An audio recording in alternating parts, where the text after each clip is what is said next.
जोहार। आप सभी का स्वागत है आपका अपना यूट्यूब चैनल विजन 24 झारखंड में। आज चर्चा करेंगे झारखंड बोर्ड क्लास 7 सब्जेक्ट गणित एसए 2 परीक्षा के लिए महत्वपूर्ण वस्तुनिष्ठ प्रश्नों पर हम लोग चर्चा करेंगे। ये प्रश्न जो तैयार किया गया है विजन 24 झारखंड के द्वारा किया गया है। एसए 2 परीक्षा में आपके ऑब्जेक्टिव प्रश्न 10 पूछे जाएंगे। ऑब्जेक्टिव जो प्रश्न रहेंगे, वस्तुनिष्ठ प्रश्न जो रहेंगे, वो आपके 10 पूछे जाएंगे और संभावना है कि इस प्रश्न पत्र में 50 आपका प्रश्न को डिस्कस करेंगे। 50 प्रश्नों पर उनमें से 10 प्रश्न संभावना की आ ही जाएगा। इसलिए वीडियो को अंत तक देखें। पहला सवाल पे चलते हैं। पहला सवाल है, निम्नलिखित में कौन असमान पद है? असमान पद जो एक जैसा नहीं दिखता है। तो देखिए, इसमें देखना क्या है, जो चर होता है वो एक जैसा दिखना चाहिए। तो देखिए, ये एक्स वाई, ये एक्स वाई और ये एक्स वाई एक जैसा है। चौथा वाला में क्या है? एक्स वाई जेड है। क्या है? जेड है। इसका मतलब ये अलग है। तो सही आंसर आपका क्या हो जाएगा? D number. असमान पद कौन हो जाएगा? D number. 3xyz, 12xy, 5xy and -7xy क्या हो जाएगा? आपका समान पद हो जाएगा। और 3xyz क्या हो जाएगा? असमान पद हो जाएगा। अगला सवाल है, 3x² का समान पद है। 3x² का समान पद मतलब उसके जैसा कौन दिखता है? तो देखिए, उसके जैसा कौन दिखता है? ये बी नंबर दिखता है। तो बी नंबर आपका सही आंसर है। संख्यात्मक मान पे ध्यान नहीं देना है, ये जो चर वाला भाग होता है उसको ध्यान देना है। उसके जैसा कौन दिखता है, उसके हिसाब से आपको ये आंसर मारना है। तो आपका सही आंसर कौन सा हो गया? B number. निम्नलिखित में से कौन त्रिपद है? निम्नलिखित में से कौन त्रिपद है? व्यंजक दिया हुआ है नीचे, उसमें से 3 पद वाला कौन है? 3 पद वाला कौन है? देखिए, ए वाला में 1 पद है, बी में भी 1 पद है, सी में आपका 2 पद है, डी में आपका 3 पद है। तो आपका सही आंसर क्या हो जाएगा? D number. आपका सही आंसर क्या हो जाएगा? D number. अब अगला सवाल है, एक्स वाई, 3xy और 4xy का जोगफल सबको जोड़ना है। तो जोड़ना है, चलिए जोड़ते हैं। कोशिश करना है सभी व्यंजकों को ब्रैकेट में रखिएगा जोड़ने और घटाने में। तो आपको जोड़ने बोल रहा है, जोड़ का चिन्ह देंगे।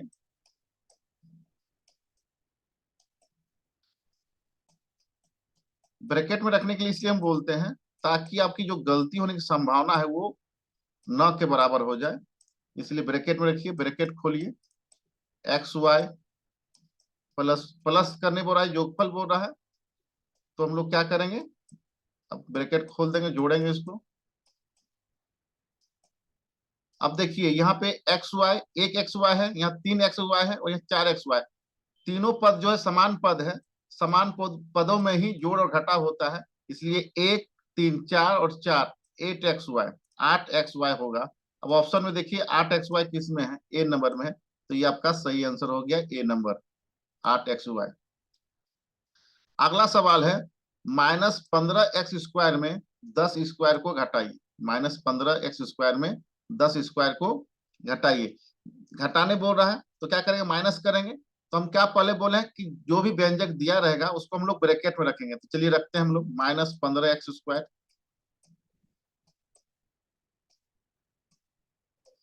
ब्रैकेट में रख दिए।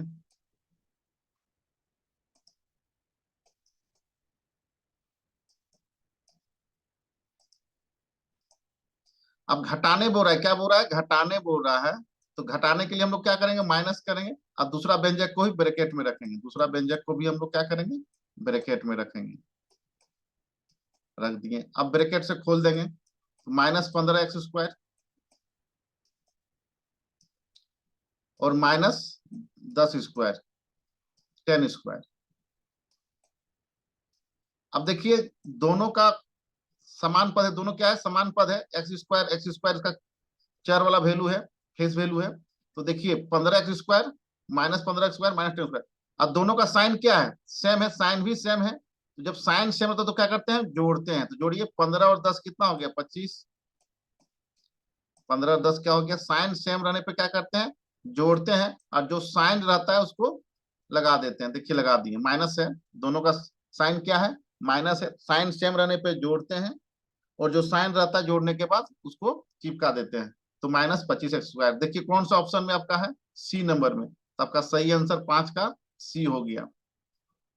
अब अगला सवाल देखिए।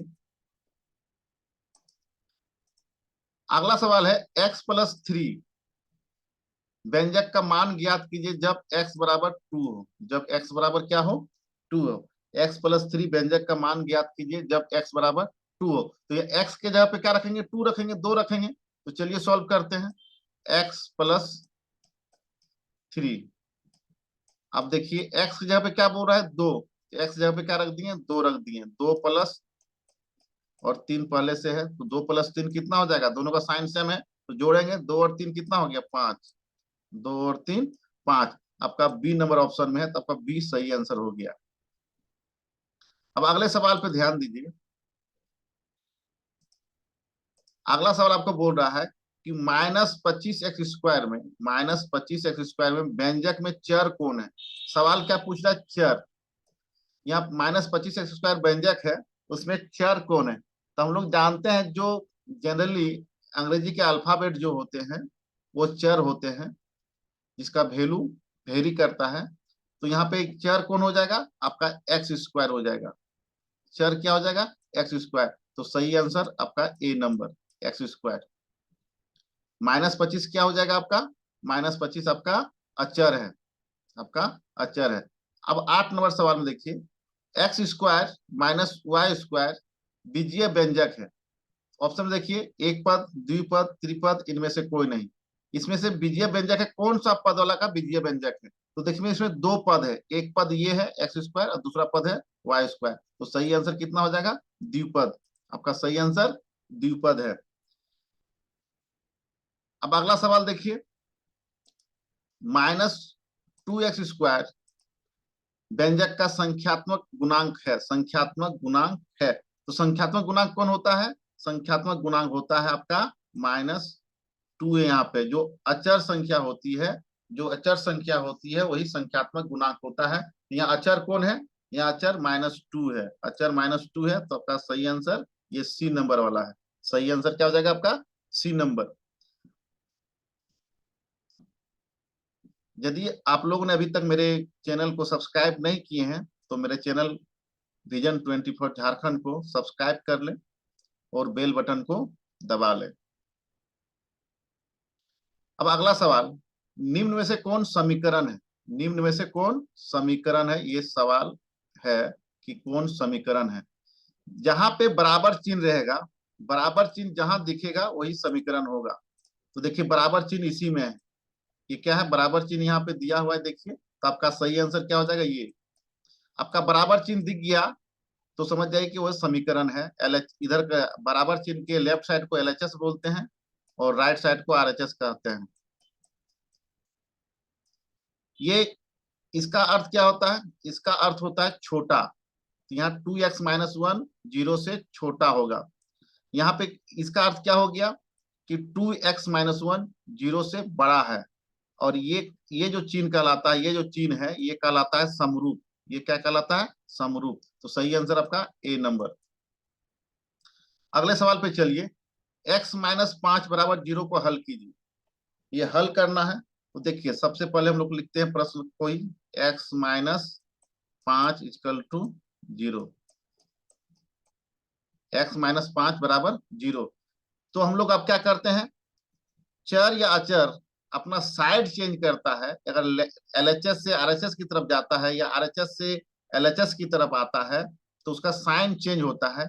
तो हम लोग ये 5 को कहाँ ले जाएंगे, -5 को राइट साइड में। अब तो राइट साइड जाएंगे तो क्या हो जाएगा, 0 पहले से है और ये इसका साइन माइनस है, इधर जाएगा क्या हो जाएगा, प्लस। क्या हो जाएगा, प्लस। तो 0 + 5 आपका क्या हो जाएगा, 5। 5 कौन सा ऑप्शन में है, देखिए यहाँ पे है सी नंबर में। तो सही आंसर आपका सी नंबर होगा। सही आंसर क्या होगा, सी नंबर। उसी प्रकार देखिए, y+3 बराबर 10 है, तो y का मान क्या होगा? y का मान क्या होगा? ये देखते हैं सवाल को। y+3 इक्वल टू कितना है? 10 है। y+3 बराबर 10। तो साइड चेंज करने पे क्या होता है? साइन चेंज होता है। तो 10 इधर पहले से है, कि +3 है, तो राइट साइड जाएगा तो क्या हो जाएगा? -3 हो जाएगा। तो 10 में ये साइन अलग अलग है तो घटाएंगे। साइन अलग अलग होने पर क्या करते हैं हम लोग? घटाते हैं। तो 10 में 3 जाएगा तो कितना बचेगा? 7। और बड़ी संख्या का साइन को हम लोग लगा देते हैं। बड़ी संख्या कौन है? 10, उसका साइन क्या है? प्लस, तो प्लस हो गया। तो y का बराबर 7। y का मान कितना हो गया? 7, जो आपका डी नंबर में है। सही आंसर आपका 7। अगला सवाल है 3x-4 बराबर 11। 3x 3 × x-4 बराबर 11 में x का क्या मान होगा? x का क्या मान होगा? चलिए हम लोग देखते हैं x का क्या मान होता है।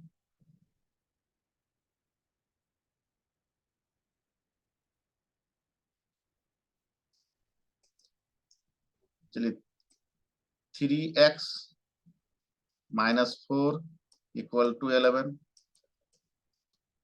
वही रूल है जो रूल पहले से बता रहे हैं। साइड चेंज करने पर साइन चेंज होगा। तो ये 11 है, -4 है, इधर आके क्या हो जाएगा? +4। माइनस है इसलिए प्लस, प्लस हो गया। 3x बराबर 11 को 4 से जोड़ेंगे कितना हो जाएगा? 15 हो जाएगा। 15 हो जाएगा। और x बराबर, जो चर के साथ गुना रहता है चर, वो राइट साइड ले जाने पे वो भागा में चल जाता है। गुना जो है तो भागा में चल जाता है। ये 3×5 = 15। 3×5 = 15 कट गया। x बराबर 5। x का मान क्या हो जाएगा आपका? 5। आपका सही आंसर ये डी नंबर। सही आंसर डी नंबर। अब देखिए अगला सवाल पे। एक रेखाखंड में कितने अंत बिंदु होते हैं? एक रेखाखंड में कितने अंत बिंदु होते हैं? 2 अंत बिंदु होते हैं। रेखा में कोई अंत बिंदु नहीं, किरण में एक अंत बिंदु, और रेखाखंड में कितने अंत बिंदु? 2। जो आपका सी में दिया है, तो सी आंसर सही है। 25 डिग्री का पूरक कोण है। 25 डिग्री का पूरक कोण। पूरक कोण निकालने बोलता है, 90 से माइनस कर देना है। पूरक कोण में क्या करना है? 90 से माइनस करना है। तो 90 - 25 कितना हो जाएगा? चलिए घटाइए। 90 - 25, इधर पैंचा लिए, 10 में 5 गया 5, यहाँ बचा 8, 8 में 2 गया तो 6, 65। 65 किस में है? ए नंबर में। ए नंबर में सही आंसर आपका क्या हो गया? ए नंबर। अब देखिए अगला सवाल। 105 डिग्री का संपूरक कोण है। 105 डिग्री का संपूरक कोण है। संपूरक कोण जैसे बोलता है 180 डिग्री से माइनस करना है। संपूरक कोण निकालने बोलेगा तो किससे माइनस करना है? 180 डिग्री से। जो दिया हुआ कोण है उसको माइनस कर दीजिए। 180 डिग्री माइनस 105, घटाइए कितना आएगा? 75 आएगा। 180 में घटाएंगे 105 तो कितना आएगा? 75। जो बी नंबर आंसर आपका सही है। B number. ऐसा कौन सा कोण है जो अपने पूरक कोण के बराबर है? सही आंसर कौन है? 45 डिग्री। सही आंसर क्या है? 45 डिग्री। ऐसा कौन सा कोण है जो अपने पूरक कोण के बराबर है? 45 डिग्री। ऐसा कौन सा कोण है जो अपने संपूरक कोण के बराबर है? 90 डिग्री। क्या आंसर इसका है? 90 डिग्री। आकृति में कोण x का मान होगा। आकृति में कोण x का मान होगा। ये कोण निकालना है। ये जो बन रहा है ये सरल रेखीय कोण बन रहा है। ये क्या बन रहा है? तीनों कोण को जोड़िए और 180 डिग्री। ये सरल रेखीय कोण है। तो सरल रेखीय कोण में क्या होता है? 180 डिग्री बनता है। तो 60 + 60 + x = 180 डिग्री। और ये हो गया 120 + x बराबर 180। एक्स बराबर, साइड चेंज कर रहे हैं। क्या कर रहे हैं? साइड चेंज कर रहे हैं। ये प्लस में है, इधर जाएगा तो क्या हो जाएगा? माइनस में। 180 माइनस 120।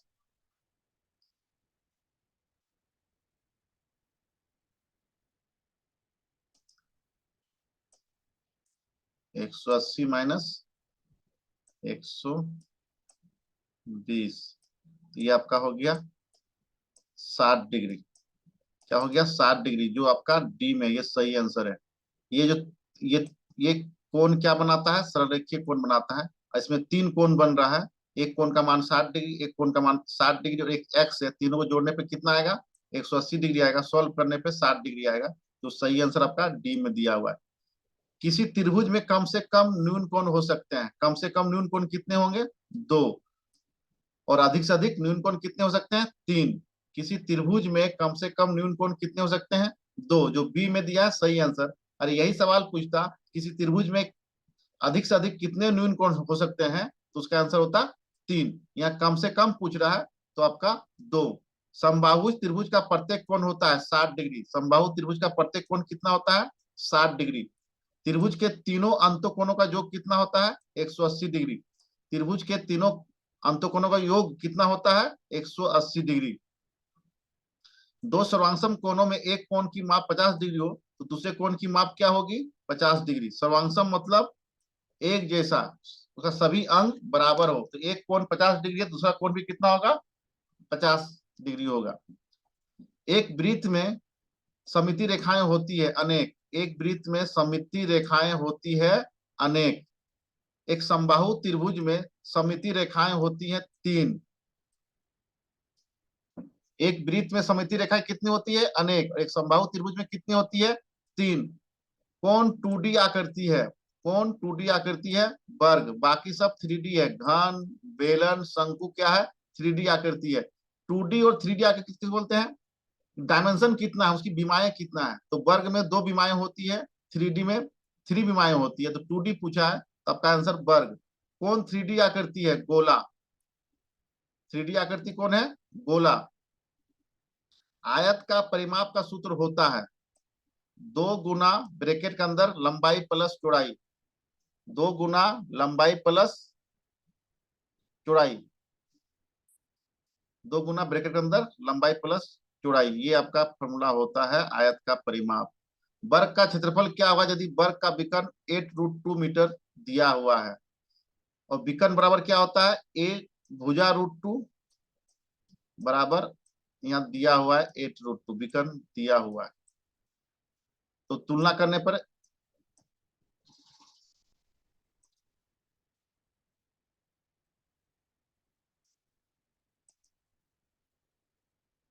वर्ग का विकर्ण बराबर होता है आपका a√2।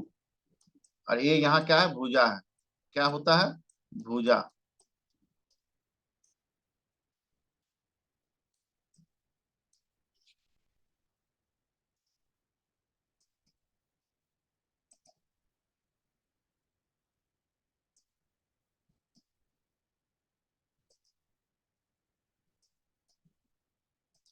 यहाँ ए क्या आपका है? भुजा a√2 हो गया। यहाँ दिया हुआ है 8√2 और यहाँ a√2। ये a√2, सॉरी, √2 कट गया तो a बराबर 8 आ गया। और वर्ग का क्षेत्रफल क्या होता है? a², भुजा स्क्वायर, यानी कि 8 स्क्वायर। 8 स्क्वायर यानी कि 64। 8 गुना 8, 64। तो आपका सही आंसर हो गया ए नंबर। क्या हो गया? भुजा गुना भुजा होता है। वर्ग का क्षेत्रफल क्या होता है? भुजा गुना भुजा। भुजा दिया है 8, तो 8 गुना 8 आपका हो गया 64। पाई का मान होता है 22/7। और एक मान होता है 3.14। यहाँ दिया हुआ है 22/7। ये भी मान होता है 3.14 भी मान होता है। पाई का मान कहीं कहीं पर लिया जाता है। अब अगला सवाल है, वृत्त का परिधि ज्ञात कीजिए। त्रिज्या 7 सेंटीमीटर। वृत्त की त्रिज्या क्या होता है? 2 पाई r। 2 पाई r। तो यहाँ पाई का मान कितना लेना है? 22/7 गुना r। r मतलब दिया हुआ है कितना? आपका r दिया हुआ है 7 सेंटीमीटर। 7 काट दीजिए, 7 और 7 कट गया, 22 दूना 44। आपका सही आंसर क्या हो जाएगा? ए नंबर 44। क्या है आपका? 44 सेंटीमीटर। अर्धवृत्त का परिमाप होता है, अर्धवृत्त का परिमाप होता है पाई r प्लस 2r। कैसे होता है इसको समझिए। ये आपका अर्धवृत्त है, ये अर्धवृत्त है। यहां से लेके यहां तक का वैल्यू कितना है, पाई आर, और ये आर और ये आर जोड़ देंगे 2r। वृत्त का अर्धवृत्त का परिमाप क्या होता है, पाई आर प्लस 2r। अर्धवृत्त का परिमाप बराबर पाई आर प्लस 2r। पर्यकता हो सकती है, प्रोबेबिलिटी हो सकती है 0 1 0 और 1 के बीच, इनमें से सभी, इनमें से सभी आंसर होगा। पर्यकता हो सकती है, 0 भी हो सकती है। अनिश्चित घटनाओं का पर्यकता 0 होगा, निश्चित घटनाओं का पर्यकता 1 होगा, और जिसका हो भी सकता है, नहीं भी हो सकता है, उस तरह का पर्यकता होता है 0 और 1 के बीच में। इनमें से सभी इसका आंसर होगा। एक थैले में 6 कंचे हैं, जिनमें से 1 से 6 तक की संख्या अंकित है। संख्या 3 वाले कंचे निकालने की पर्यकता क्या होगी। संख्या 3 यहाँ देखिए, गेंद आपका 6 गेंद है,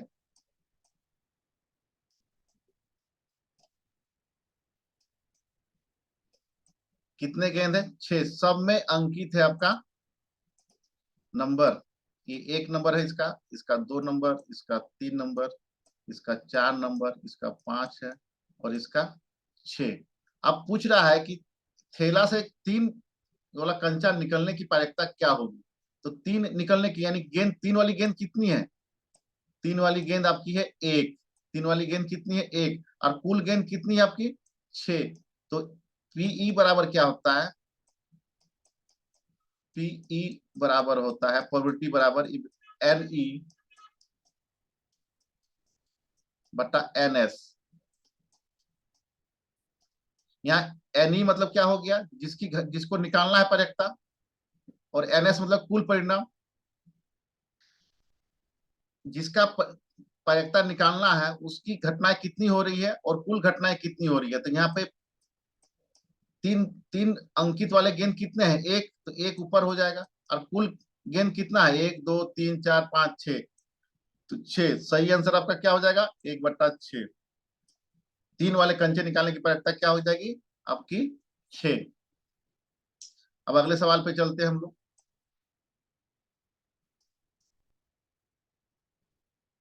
यहाँ पे एक सिक्का उछाल रहे हैं। एक सिक्के को उछालने पर, एक सिक्के को उछालने पर जीत आने की पर्यकता क्या होगी। सिक्का देखते होंगे आप लोग, 5 का सिक्का, 1 का सिक्का, 2 का सिक्का, उसमें चीत और पट होता है। एक तरफ चीत और एक तरफ पट। चीत को बोलते हैं हेड्स और पट को बोलते हैं टेल्स। तो एक सिक्का को उछालेंगे तो चीत आने की क्या पर्यकता होगी। तो जब सिक्का उछलेगा 2 ही घटना हो सकती है, या तो हेड आएगा या तो टेल आएगा। तो यहाँ हेड आने की संभावना पूछ रहा है चीत, तो हेड आने की संभावना यानी कि 1, इसकी घटना आने की संभावना कितनी है, 1, और कुल घटनाएं कितनी हो सकती है, 2। तो यहाँ एन ई हो गया 1 और एनएस हो गया 2, तो आपका पर्यकता हो गया 1/2, जो यहाँ पे आपका है एक बी नंबर में, जो आपका बी नंबर में। अब अगले सवाल पे ध्यान से देखिए और जवाब दीजिए।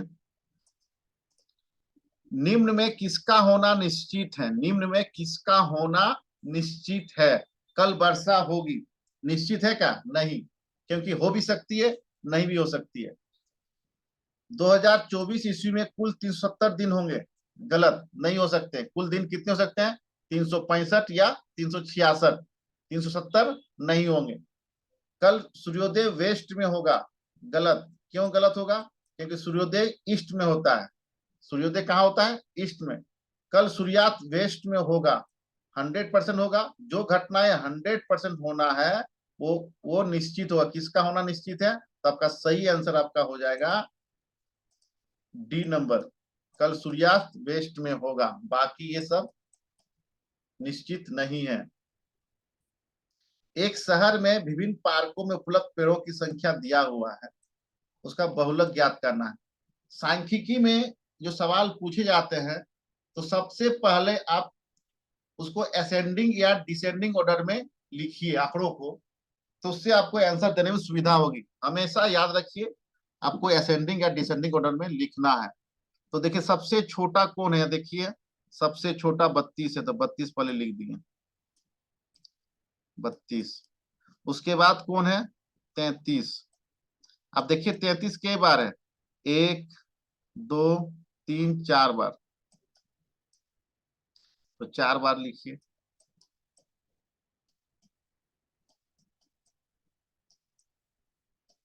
उसके बाद कितना है, 34 है, के बार है, 2 बार, 34। उसके बाद क्या है, 35। उसके बाद क्या है, 35। उसके बाद क्या है, 48। आंकड़ा का मैच कर लीजिए, कितना आंकड़ा है, 1 2 3 4 5 6 7 8 9 10। 1 2 3 4 5 6 7 8, एक गलती कहीं हुआ, 32, 33, 39 एक छूट गया है, 39 आपका एक छूटा हुआ है, पहले 39 लिख लेते हैं।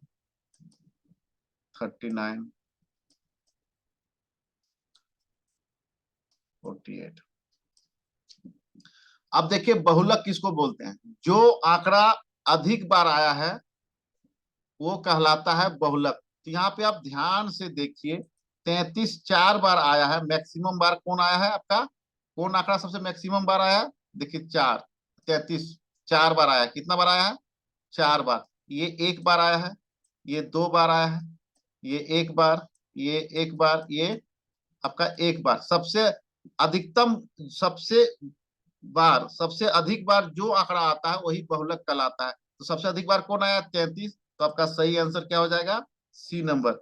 जो आंकड़ा अधिकतम बार आता है वो कहलाता है बहुलक। तो यहाँ अधिकतम बार कौन आया है, देखिए 33 आया, तो सही आंसर ये है। एक व्यक्ति ऐसे खिलौने को अपने दुकान में रखना चाहता है जिसे अधिक बच्चे पसंद करते हैं। इसके लिए उसे किस केंद्रीय प्रवृत्ति के माप का उपयोग करना होगा, बहुलक को। किसको करना होगा, बहुलक को। सही आंसर क्या हो जाएगा, बहुलक। क्योंकि जो बहुलक क्या बोलता है, जो अधिकतम बार आया है, तो मतलब जो बच्चे अधिक पसंद कर रहे हैं उसी को रखेगा ना। तो वो कौन सा आंकड़ा को मान करेगा, कौन सा केंद्रीय प्रवृत्ति के माप को उपयोग करेगा, तो बहुलक को। अब 39 सवाल में, प्रश्न में है 39 वाला, इसमें परिसर ज्ञात करना है। अब परिसर किसको बोलते हैं, उच्चतम मान माइनस न्यूनतम मान। उच्चतम मान माइनस न्यूनतम मान, अधिकतम मान माइनस न्यूनतम मान। हम पहले भी बोले हैं कि कोशिश कीजिए, ये यहां से भी कर सकते हैं आप, लेकिन यहाँ 21 माइनस 3 18 आंसर हो जाएगा। उच्चतम मान कितना है, 21, न्यूनतम मान कितना है, 3, और ये हो जाएगा आपका, घटा देंगे तो 18 आंसर आ जाएगा। लेकिन गलती से बचने के लिए, यदि आपके पास समय है, तो आप सांख्यिकी वाले सवालों में उसको आप असेंडिंग या डिसेंडिंग ऑर्डर में पहले लिख लीजिए। तो हम लोग असेंडिंग ऑर्डर में लिखते हैं, आरोही क्रम में। तो 3 4, फिर क्या है, 6, 3 4 6 के बाद क्या है, 10, फिर कितना है, 12, फिर 14, 17 और 21। 1 2 3 4 5 6 7 8, 3 4 5 6 7 8 आंकड़ा सही है। तो आपका जो शुरुआत वाला रहेगा वो हो जाएगा न्यूनतम, और अंत में जो रहेगा आंकड़ा वो हो जाएगा अधिकतम। माइनस कीजिए, 21 माइनस 3 आपका आ गया 18। उच्चतम मान माइनस न्यूनतम मान, आंकड़ों के उच्चतम मान माइनस न्यूनतम मान को परिसर बोलते हैं। तो परिसर निकल जाएगा कितना, 18। अब देखिए माध्य ज्ञात करने बोल रहा है, प्रथम 5 पूर्ण संख्याओं का गणितीय माध्य होगा। तो हम लोग जानते हैं माध्य बराबर क्या होता है, माध्य बराबर होता है प्रश्नों का योग। प्रश्नों का योग, प्रश्नों जो आंकड़ा है, आंकड़ों का योग, प्रश्नों आंकड़ों का योग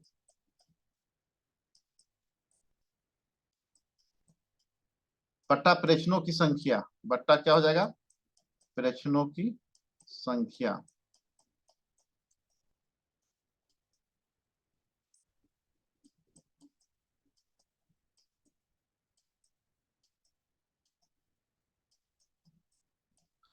यहाँ प्रश्नों का क्या बोल रहा है, यहाँ पे ध्यान दीजिए, 5 पूर्ण संख्याओं का प्रथम प्रथम 5 पूर्ण संख्या। पूर्ण संख्या किसको बोलते हैं, जो जीरो से शुरू होता है, जो जीरो से शुरू होता है। जीरो और प्राकृतिक संख्या के समूह को बोलते हैं पूर्ण संख्या। तो लिखते हैं, चलिए, शुरुआत 0 प्लस 1 2 प्लस 3 प्लस 4, 1 2 3 4 5 हो गया। पांच प्रथम 5 पूर्ण संख्या को ले रहा है, और 5 है पूर्ण संख्या, तो 5 यहाँ परिपूर्ण संख्या कितनी होगी, 5। अब जोड़िए, 0 1 1 2 3 3 6 4 10, 10/5। अब 5 को भाग देंगे, 5 का टेबल में 2 बार में, 5 दूना 10 हो गया। आपका आ गया 2। क्या आ गया, 2। अब देखिए 2 किस में है, आपका ए नंबर में है। सही आंसर आपका क्या हो जाएगा, ये। अब देखिए यहाँ पे ये मिलान चिन्ह है। इस तरह का रेखा, इस तरह का जो आकृति रहता है उसको क्या कहते हैं, मिलान चिन्ह। तो ये मिलान चिन्ह का संख्यात्मक मान क्या होगा, तो ये जान लीजिए। देखिए 1 2 3 4 5, पांचवा जैसे आएगा ये क्रॉस कट जाएगा, तो ये 5 हो गया, और ये 5 1 6 7 8, आपका ये हो गया 8। अगर 10 लिखने बोलेगा तो 1 2 3 4 5 6 7 8 9 10, हर 4 के बाद 5, अगर 5 वाला आता है तो दंती से क्रॉस करते हैं, एन की तरह लिखते हैं। तो ये आपका मिलान चिन्ह है, इसको समझ लीजिए। अब देखिए 6 10 10 11 13 का माध्यिका ज्ञात कीजिए। इसको ध्यान से देखिए, इसको इसको आपको ध्यान से देखना है, क्योंकि ये इसमें थोड़ा सा सम विषम का आंकड़ा जो रहता है उसमें कंफ्यूजन करता है। इसको ध्यान से आपको देखना है।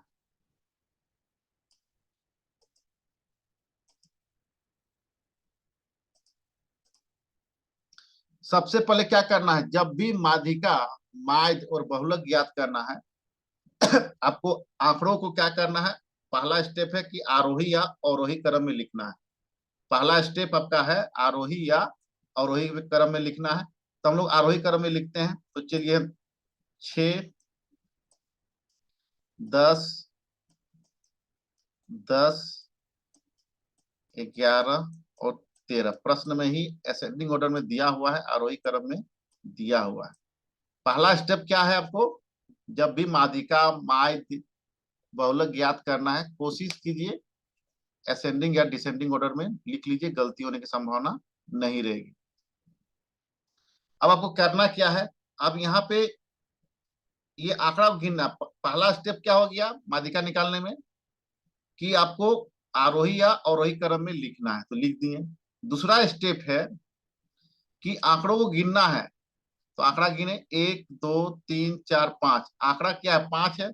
तो सम या विषम पहचान करना है आंकड़ों को। तो यहाँ आंकड़ा क्या हो गया, विषम। क्या हो गया, आंकड़ा आपका जो दिया हुआ है किसमें है, विषम है।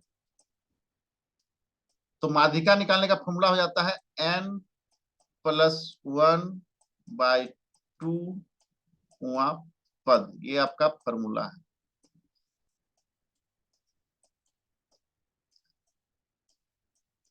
आपका n कितना है, 5। n कितना है, 5 जोड़ दिए 1, तो कितना हो गया, 6। तो 6/2 सॉल्व करेंगे, कितना आ गया, 3। तो तीनवा पद, तीसरा पद जो दिया हुआ है, वो तीसरा पद आपका आंसर हो जाएगा। तो तीसरा पद कौन है, 10। तो आपका सही आंसर क्या हो जाएगा, ए नंबर।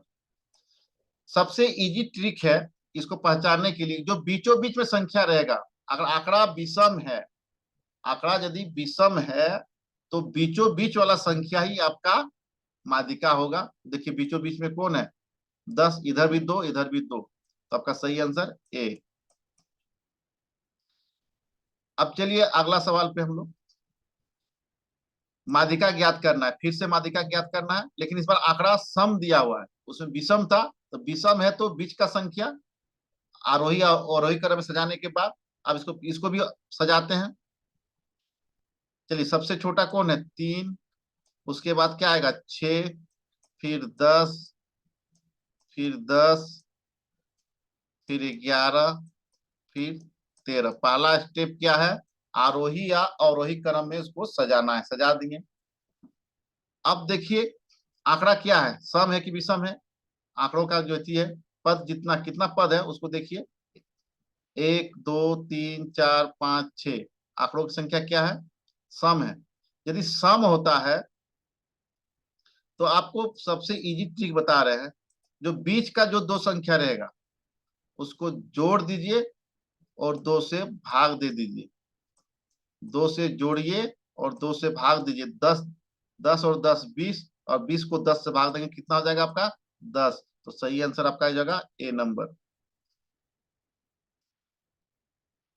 सम वाला में क्या है कि बीचों बीच जो दो संख्या रहेगा, आंकड़ा यदि सम रहता है तो बीचों बीच जो दो संख्या रहेगा उसको जोड़ देना है और 2 से भाग दे देना है।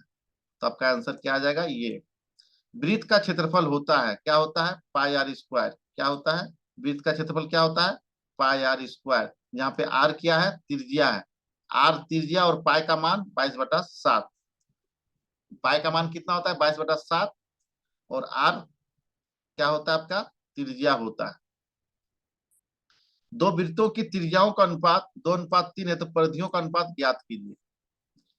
त्रिज्या का अनुपात 2:3 है, तो देखिए यहाँ पे 2πr1, 2πr1 पहला त्रिज्या का, और ये हो जाएगा 2πr2। परिधि, परिधि क्या होता है, 2πr वृत्त का। तो यहाँ R1 2 और R2 ये कट गया, ये आपका पाई 2 और पाई कट गया, बचा R1/R2। परिधि वाला में क्या है, जो अनुपात त्रिज्या का है वही अनुपात आपका क्या हो जाएगा, जो अनुपात त्रिज्या का है वही अनुपात परिधि का हो जाएगा। ये ट्रिक है, ये इसको याद रखिएगा। तो आपका ये आंसर होगा बी नंबर, 2:3।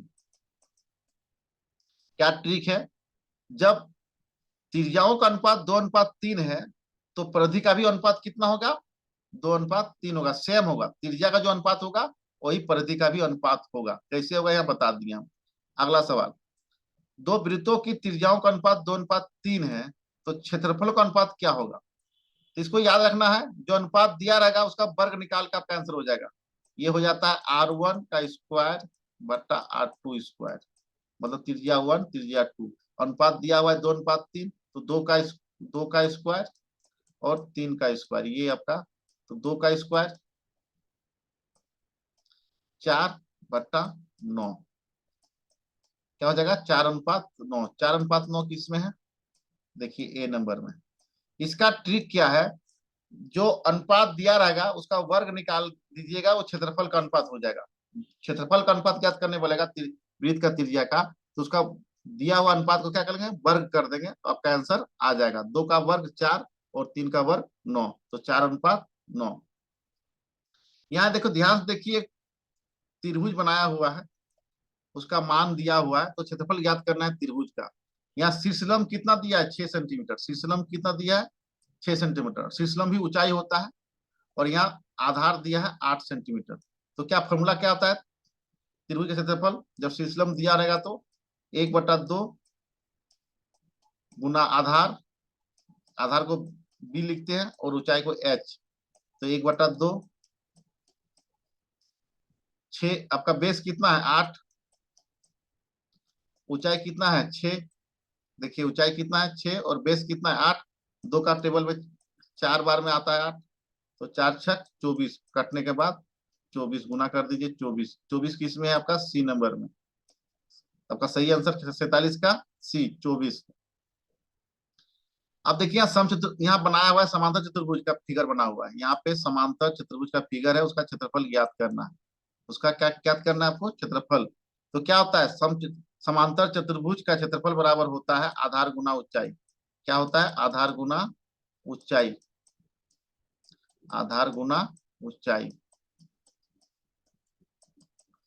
इसको हम लोग शॉर्ट में याद रखना है इंग्लिश में, तो B×H शॉर्ट में याद करना, तो क्या बोलते हैं, बेस गुना हाइट। तो B×H, बी कितना दिया हुआ है आपका, 20। और हाइट शीर्षलंब कितना दिया हुआ है 15, गुना कीजिए तो 300 वर्ग सेंटीमीटर। यहाँ पे बी नंबर आंसर सही होगा आपका, 300 वर्ग सेंटीमीटर। यहाँ सेंटीमीटर है, और ध्यान रखिएगा या सेंटीमीटर स्क्वायर लिखा हुआ रहेगा या तो वर्ग सेंटीमीटर लिखा हुआ क्षेत्रफल का मात्रक में। तो आपका सही आंसर क्या हो जाएगा 300 वर्ग सेंटीमीटर। अब देखिए इस प्रकार का सवाल पूछा जाएगा आपका कि नीचे का आकृति ध्यान से देखिए और उत्तर दीजिए सामने का दृश्य। सामने में कौन सा दृश्य दिख रहा है आपका? यह 5 kg का वाट का दिया हुआ एक चित्र दिया है, वाट वजन करने वाला वाट है, तो उसका आपको सामने का दृश्य क्या है? तो सामने का दृश्य आपका 2 नंबर है। क्या है? 2 नंबर। सामने का दृश्य में 2 स्टार दिख रहा है। ये 5 kg जो है आपका, वो है आपका ऊपर से दिखाई पड़ता है, और सामने से क्या दिखाई पड़ता है आपका? ये सामने से ये दिखाई पड़ता है, 2 स्टार बना हुआ है, तो आपका क्या हो जाएगा? ये तो 2 नंबर, ये ऑप्शन हो जाएगा 2 नंबर, आपका सही आंसर है। अब देखिए यहाँ पे 3 क्यूब रखा हुआ है। अब पूछ रहा है ऊपर से कैसे दिखाई पड़ेगा? ऊपर से यदि देखते हैं इस आकृति को ऊपर से, तो कैसे दिखाई पड़ेगा? ऊपर से देखेंगे तो ये आपका दिखाई पड़ेगा, 3 गो घन दिखाई पड़ेगा ऊपर से, 3 गो क्यूब दिखाई पड़ेगा। तो 1 नंबर कहाँ ऑप्शन में है? ए नंबर में। तो ये आपका सही आंसर है, ऊपर का दृश्य। अगर सामने का पूछता, ये सामने का दृश्य है, ये क्या है? सामने का, और ये जो दृश्य है दोनों सामने, ये तो एक सेम जैसा ही है सामने का, और ये पार्श्व, पार्श्व मतलब पीछे। इसका आंसर सही है। ऊपर से क्या दिखाई पड़ेगा? ए नंबर, ये वाला। इस ये देखिए, ये आपका है